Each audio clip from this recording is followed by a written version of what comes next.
कराची का बाड़न इलाइकन में ईद करण लाई वेंदड़ माण्हुनि बस अॾनि ते पीएस परेशान आहिनि। इन हवाले सां असां सां वीडियो लिंक ते मौजूद आहे कराची मां धरती टीवी न्यूज़ रिपोर्टर बशीर मिर्जत।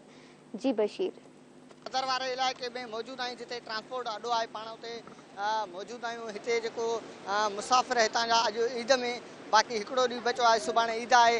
जॾहिं त जेके हिते कराची रहंदड़ माण्हू आहिनि उहे पंहिंजे अबाणे इलाइक़नि ॾांहुं ईद करणु वञनि पिया।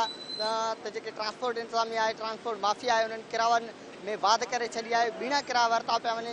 पाण सां हिते हिकिड़ो मुसाफ़िर गॾु आहे, ॻाल्हि ॿोल कंदासीं। कितना किराया ले रहे हैं और कहाँ जा रहे हो आप?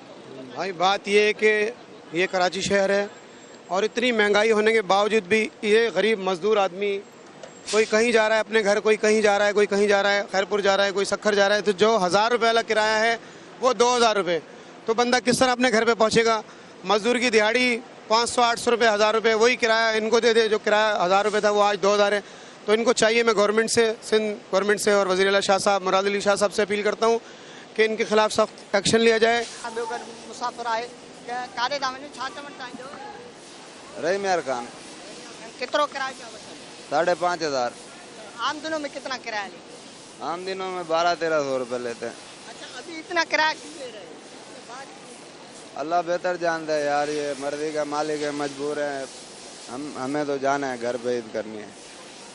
जी बिल्कुल, ही रहीमयार खान वासी आहे जेको चए थो त आम ॾींहंनि में 1200 किरायो वरितो जो आहे, 1500 किरायो वरितो जो आहे। हिन वक़्तु जेको आहे सो 3000-4000 किरायो वरितो पियो वञे। जेको हितां जा बस अॾा आहिनि उते मौजूदु आहियूं ऐं कोच जा जेके मुंशी आहिनि उहे हिक हटी करे जेको आहे सो जेके मुसाफ़िर पंहिंजे अबाणनि इलाइक़नि ॾांहुं ईद करणु वञनि पिया पंहिंजे प्यारनि सां, त उन्हनि खां इज़ाफ़े किरायो वरितो पियो वञे, जंहिंजे सबबु मुसाफ़िरनि जे अंजनि में इज़ाफ़ो थी वियो आहे।